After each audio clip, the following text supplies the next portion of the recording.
건설노조 조합원 고 양회동 씨는 2년 전 구속영장 심사를 앞두고 분신에 숨졌습니다.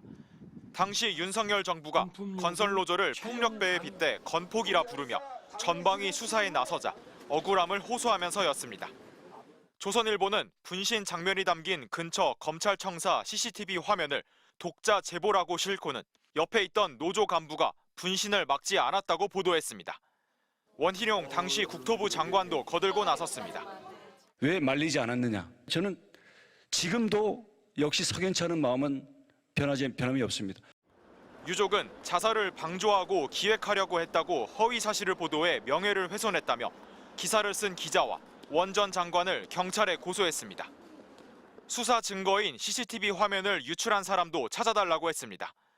경찰은 2년 동안 수사를 하곤 모두 무혐의 처분을 내렸습니다. 조선일보 기사가 분신을 고의로 전혀 제지하지 않았다는 취지로 읽힐 수 있다면서도 기사의 주요 부분이 허위 사실에 해당한다고 단정하기 어렵고 고의로 보도했다고 보기엔 증거가 부족하다는 겁니다. 원 전 장관에 대해서도 보도가 있었던 건 사실인 만큼 명예훼손 혐의를 적용할 수 없다고 했습니다. 조선일보가 독자 제보라고 밝혔던 CCTV 영상은 수사기관이 증거로서 복제한 건 맞다고 밝혔습니다. 하지만 누가 어떻게 유출했는진 밝히지 못했고 CCTV 내용이 직무상 비밀은 아니어서 처벌하긴 어렵다고 설명했습니다. 유족들은 다시 한번 무너져 내렸습니다. 이런 비방적인 보도에 대해서 피해자인 남편과 유가족인 저는 어떻게 대응을 해야 될지도 모르겠고 그걸 오로지 감내해야 되고 당하기만 해야 되나요? 건설노조는 거짓 혐오 보도를 할 자유가 짓밟힌 명예보다 우선하냐며 경찰이 수사 의지도 능력도 없다고 비판했습니다. MBC 뉴스 변은재입니다. 강성 기득권 노조가 금품 요구, 채용 강요, 공사 방해와 같은 불법 행위를 공공연하게 윤석열 정부는 건설 노조를 폭력배에 빗대 건폭이라 부르며 전방위 수사를 벌였습니다.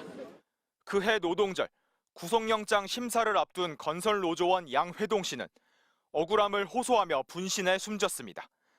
조선일보는 분신 장면이 담긴 화면을 초단위로 분석해가며 노조 간부가 분신을 방조했다는 의혹을 제기했습니다. 유족들은 검찰 건물 CCTV에만 찍혔을 듯한 영상을 누가 유출했는지, 분신 방조 의혹을 제기한 기자를 명예훼손 혐의로 수사해달라고 고소했습니다. 2년이 지났습니다. 서울경찰청 반부패 수사대는 수사 진행 상황을 물어도 뭔지도 모르는 관련 사건이 맞물려 있다며 알려줄 수 없다는 답변입니다. CCTV 유출자가 확인됐는지, 피고소인 조사를 했는지도 모릅니다. 오랜 시간이 걸릴 거라는 거는 알고 있었지만 답답했어요. 조금이라도 빨리 좀 무언가라도 알고 싶다라는. 고인이 생전 쓰던 수첩과 유서 원본까지 모든 증거 자료를 제출했지만 수사에 진척이 없자 유족들은 수사 심의 신청서를 내기로 했습니다. 수사 절차가 적법하게 진행되지 않을 때 외부 위원들이 이를 심의해 다른 곳에서 수사할 수 있게 해달라고 요청하는 겁니다. 먹고 사는 게 더 중요하다고 생각을 했었고 이게 그동안 십수년간에 쌓아와서 지금 이런 상황까지 벌어진 거잖아요. 무관심해지면 안 된다. 수사가 2년간 제자리 걸음을 하는 사이 분신 방조 의혹을 제기한 기사도 여전히 그 자리를 지키고 있습니다. MBC 뉴스 변은재입니다. 1년 전 그날 건설 노동자 양회동 씨는 끝내 분신을 택했습니다. 법원의 구속영장 심사를 앞둔 상황이었습니다. 검찰은 양 씨에게 건설업체를 협박해 돈을 뜯어냈다는 혐의를 적용했습니다. 피해 업체로 지목된 건설사들이 협박과 강요는 없었다며 탄원서까지 냈지만 무용지물이었습니다. 형님 저는 억울합니다. 형님 제가 공갈 협박범이랍니다. 애들이 아까만 무섭습니다. 쌍둥이 남매를 둔 양 씨는 유서를 남겼습니다. 건설노조 탄압이 저 하나의 목숨으로 중단되기를 바란다. 정당한 노조 활동을 한 것뿐인데 구속영장 청구까지 하고 더는 탄압을 견딜 수 없다. 내일을 걱정하지 않는 현장에서 일하고 싶습니다라고 남겼습니다. 하지만 보수 언론은 의혹을 덧칠했습니다.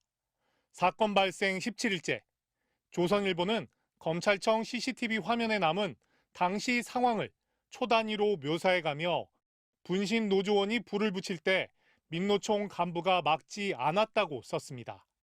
주위에서 분신을 방조한 것 아니냐는 음모론을 제기한 겁니다. 정부의 태도도 다르지 않았습니다. 왜 수수방관했느냐? 왜 말리지 않았느냐? 저는 지금도 역시 석연치 않은 마음은 변함이 없습니다. 10년지기인 양 씨를 만류했던 동료는 참담함을 호소합니다. 그래서 이성을 잃은 사람이었어요. 오지 마세요. 형님 오지 마세요. 제가 오죽했으면 내가 판사 데려다 줄 테니까 가자고 그랬겠어요. 양 씨에 대한 강압 수사는 없었는지, 또 당시 노사 문제를 범죄에 다루듯 처리하려는 무리수는 없었는지 더 따져야 할 문제들은 밀려났고 남은 의혹은 그대로입니다. MBC 뉴스 박진준입니다.